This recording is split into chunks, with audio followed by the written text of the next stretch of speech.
Good morning, dear students. Today I am going to explain you book prose, chapter number 7, Heritage of India. Today's topic is important explanation. First explanation is politically and economically India dash dash the continuity of the culture. Reference. These beautiful lines have been taken from the lesson The Heritage of India written by A.L. Basham. ये सुंदर लाइनें the heritage of India part से ली गई हैं. इसके लेखक A.L. बशम हैं.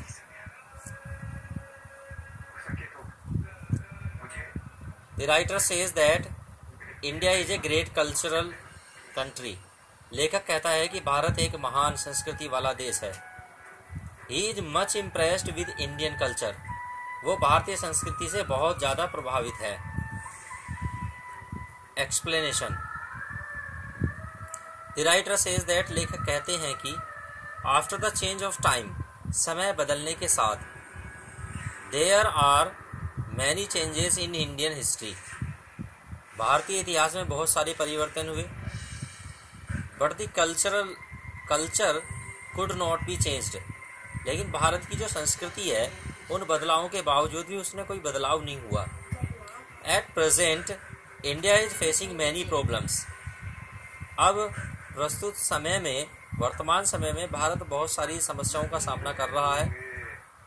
These are political and economical problems. ये समस्याएं राजनीतिक हो सकती हैं या आर्थिक समस्याएं हो सकती हैं.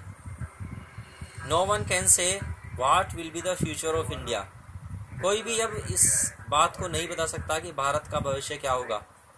But it may be declared that, लेकिन ये उद्घोषणा की जा सकती है कि that the Indians of coming generation, कि जो भारतीय हैं आने वाली पीढ़ी के, will not copy the Europeans blindly. वो बिना सोचे समझे आंखें बंद की करके यूरोप वासियों की नकल नहीं करेंगे, उनका अनुसरण नहीं करेंगे. They will know their culture. वे अपनी संस्कृति को भी जानेंगे, वे अपनी संस्कृति को जानेंगे. They will follow it. वे अपनी संस्कृति का अनुसरण करेंगे. They will never lose the traditions of their culture. वे अपनी संस्कृति की परंपराओं को कभी नहीं छोड़ेंगे, कभी नहीं खोएंगे. They will be fully aware about it. वे इसके प्रति पूर्ण रूप से जागरूक होंगे. So the Indian culture will retain its continuity forever. इसलिए भारतीय संस्कृति अपनी निरंतरता को सदैव सदैव के लिए बनाए रखेगी. This is our first explanation. Now I am going to explain you the second one. Explanation number second. Hindu civilization will we believe dash dash dash and Purva and Urvashi. Reference. The reference will be same as I have explained you earlier. These beautiful lines have been taken from the lesson. ये सुंदर लाइनें पाठ से ली गई हैं. The Heritage of India written by A.L. Basham. Context. Here the writer is expressing his thoughts about Indian culture. यहाँ पर लेखक अपने विचार भारतीय संस्कृति के विषय में अभिव्यक्त कर रहे हैं. That in spite of rapidly changing the conditions, कि हालातों के बहुत तेजी के साथ बदलने के बावजूद Indian culture will never be affected. भारतीय संस्कृति कभी भी प्रभावित नहीं होगी, कभी नहीं बदलेगी, कभी नष्ट नहीं होगी. द राइटर सेज दैट, लेखक कहते हैं कि there are a lot of changes in Indian history. भारतीय इतिहास में बहुत सारे बदलाव हुए. ड्यूरिंग टाइम टू टाइम, समय के दौरान. But Indian culture could not be changed. लेकिन भारतीय संस्कृति बदली नहीं जा सकी. भारतीय संस्कृति में कोई बदलाव नहीं आया. बाय एनी इफेक्ट, जितने भी प्रभाव आए भारतीय संस्कृति को बदलने के लिए, जितने भी आक्रमण हुए, उन सब से भारतीय संस्कृति सुरक्षित रही. थोड़ा बहुत परिवर्तन आया होगा लेकिन बदलाव अधिक नहीं हुआ, जिसे चेंज नहीं कर पाया कोई भी प्रभाव. It remained as usual. और ये जैसी थी वैसी ही बनी रही. It did not lost its continuity, इसने अपनी निरंतरता को खोया नहीं, आने वाली पीढ़ी को अपनी निरंतरता को कायम रखते हुए ये आगे बढ़ती गई। And it will never loss, और इसी बात को देखते हुए एल बशम ये दावा करते हैं कि ये कभी खोई भी नहीं जाएगी। It will never loss its continuity, इसकी निरंतरता कभी नहीं खोई जाएगी। The people are getting modern and using different foreign way of life, लोग आधुनिक हो रहे हैं और अलग अलग देशों के विदेशों के की जीवन शैली को अपने जीवन में अपना रहे हैं। स्टिल दे रिमेन इंडियन, इन सब के बावजूद भी वे भारतीय बने हुए हैं।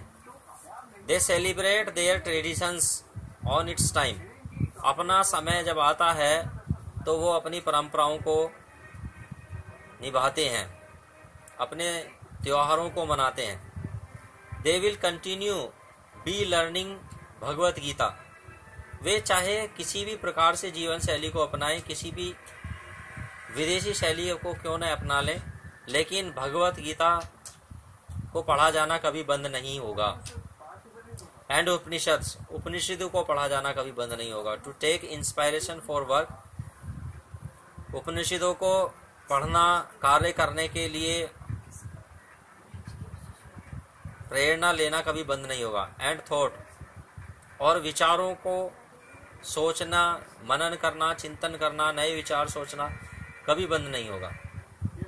They will always love the tales of the heroes of Ramayana and Mahabharata, वे रामायण और महाभारत के नायकों की कहानियों को सुनते रहेंगे, पढ़ते रहेंगे, उनसे प्रेम करेंगे। And other great and ancient Indian epic, और इसी के साथ साथ दूसरे महान भारतीय महाकाव्यों को भी वे पढ़ते रहेंगे, उनसे प्रेम करते रहेंगे, नैतिक शिक्षा लेते रहेंगे। Dear students, I have explained you 2 explanations today. Now I am giving you 2 explanations to solve by yourself. First is the quiet and gentle happiness dash more hectic ways of the West. Second, caste is vanishing, the process dash and it will never be lost. ये चारों explanation board के लिए most important हैं। कोई भी explanation board में पूछी जा सकती है। पूरा चैप्टर मोस्ट इम्पोर्टेंट है। पूरे चैप्टर को बहुत बेहतरीन तरह से प्रिपेयर कीजिए ताकि आपके बहुत अच्छे मार्क्स आएं। धन्यवाद।